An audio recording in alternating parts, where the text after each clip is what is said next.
Hey, welcome to your second lesson. We're going to get started right away because there's a lot to get through here.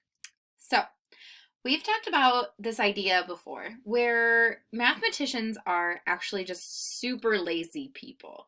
They are trying to figure out the quickest and easiest way to solve problems, right? So we can look at things visually like we did in the last lesson, which is super fun and interesting, and it actually gives us a better understanding of the big concept of what's going on.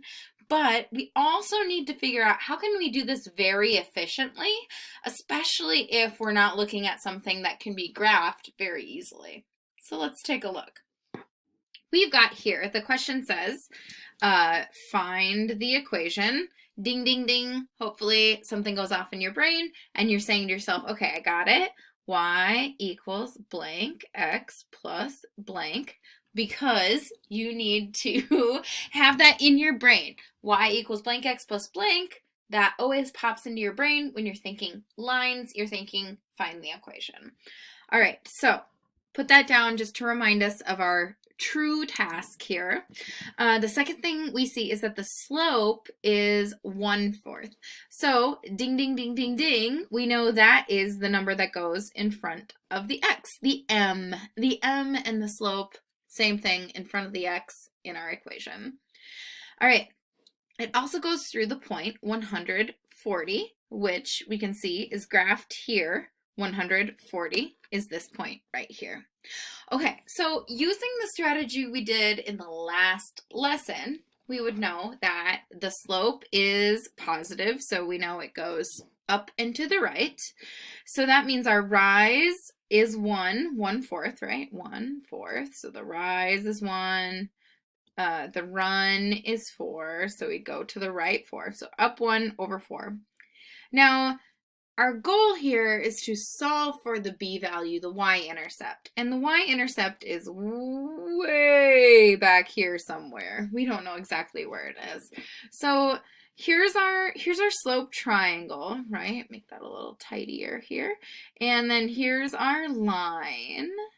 And so using the strategy that we did last time, even if we did do the copy paste, right, it's still going to take us a long time to get all the way back to the y-axis. Look at that. Look at how far this is from the y-axis. Way too far. So there's a few different things we can do. We can use our reasoning, right? We can use our proportional reasoning, which, maybe that's gone in your brain, but that's okay. We can talk through it. So if we need to get to the y-axis, that means we need to go, right? Our x value here is 100. We need to go back 100 units. And every time we make a slope triangle, we're going back 4 units. So that means we're going back 25 runs, right? 25 little triangles as we go back. All right, so if we're going back 25 runs, that means we're going down 25 rises, and each rise is only 1. Every slope triangle is different, so this specific time it's 25. Since each rise is 1, we're going 25 times down. So we're going 40 minus 25, right? 25 rises is 25 units. And so then we would end up at 15. So we can see that our line would have a b value of 15. And so then we would be done with our problem. Okay, so that seems maybe a little confusing. Let's do it an easier way. Remember, we're mathematicians. We're lazy as sin. We are just going to try and figure this out using algebra instead. Let's do it. So here's our question. We know that we're going to use y equals mx plus b. So I'm just going to write out y equals mx plus b. I know that my slope is 1/4, and that is my m. I know that my x value of my point is 100, so that's going to be my x. And I know that 40 is the y value, and so 40 is going to be my y. B is what we're solving for. And so we're going to use algebra in a very, very cool way, where we're going to plug in what we know and solve for what we don't know. Man, basically my entire math degree that I got in college was this concept of plugging in what you know, solve for what you don't know. Oh, put in the wrong number there. That should be a 4. Okay, so take a look here. The y is 40. The m is 1/4. The x is 100. Between the m and the x is a multiplication, and that's just one of those secret multiplication things that mathematicians are lazy. Like I said, they don't like to write things that they don't think they have to, that think we have to, because they are lazy. And so if you see two letters next to each other, there's secret multiplication in between them. And last but not least, we have our thing that we're solving for, the b. We do not know what the b is, so we're going to solve for it. Before we can solve, though, we need to actually multiply the 1/4 and the 100. So we have 40 equals 25 plus b. Now, you might remember that from me trying to explain the visual aspect of this to you. If you do not do very well with multiplying fractions, that's okay. You can just put it into your calculator, just like I have here. Remember, you press Shift and then the fraction button, and then you put in your multiplication. Boom. There you go. So, if fractions aren't your forte, it's okay. All right, so now it's just a one-step equation. All you have to do is try to get the b alone. And so we're going to subtract 25 from both sides. Remember, we did this earlier when I was trying to explain, maybe not that successfully, but I was trying to explain that the rise over the run and the proportional reasoning and everything, but we got 15. So our final answer, again, is y equals 1/4 x plus 15. Now, let's do this without all the extra explanation. Let's just jump right into it and get into the algebra and get practice, and then maybe we'll be as good of computers as Katherine Johnson, password, was. She's one of the characters in Hidden Figures and a very, very amazing mathematician. They used to call mathematicians computers at one point. Anyway, let's figure this out.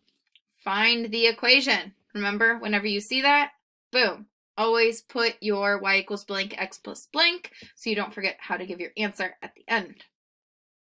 Slope is -3/5. Write an m next to the slope, so you don't forget to where to plug it in. All right, and then our point is -50 and 20. So make sure you put the x and the y in the right places, because x comes first, y comes second. We want to make sure we get it plugged in correctly. All right, so y equals mx plus b. We're going to plug in our information here. Y is 20. It's very helpful to cross them out as you plug them in, because then you won't accidentally plug one in twice. Also, a very common mistake is to put the the x first, because it comes first in the point. So a lot of people mix up. They might try to put the -50 there, but don't do that. Oops. All right, so let's solve. First, we multiply. So again, if multiplying by fractions is not your expertise, then you can just put in a fraction into your calculator, which is 3/5 times negative 50 equals 30. All right, so 20 is equal to 30 plus b. And we want to minus 30 from both sides. That's how we are going to solve for b. That's how you get b alone. And 20 minus 30, remember when we're solving, always add top to bottom. And so you have negative 10 as your answer. In your calculator, you would put in 20 plus negative 30 to get the correct answer.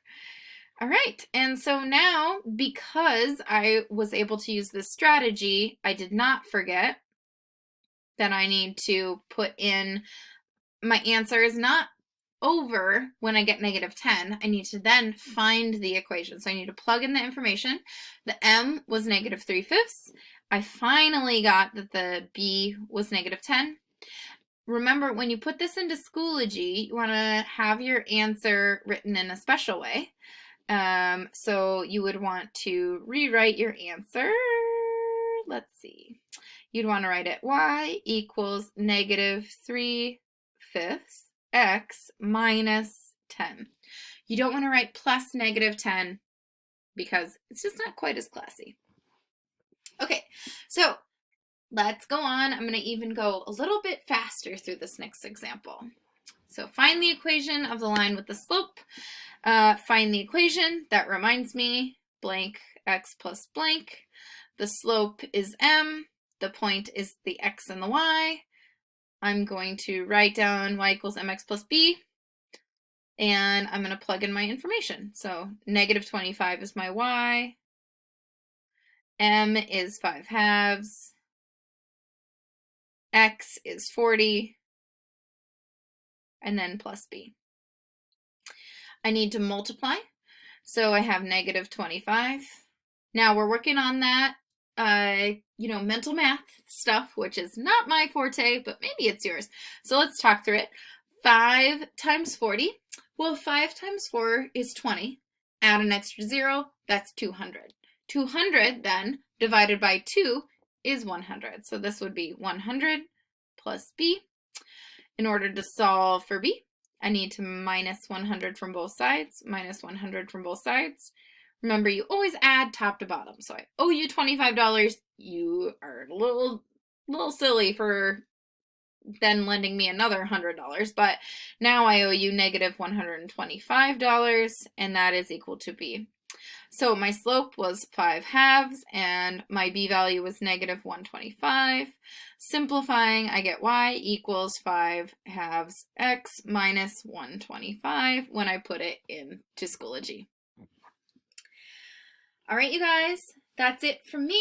You guys got 4 questions to try on your own.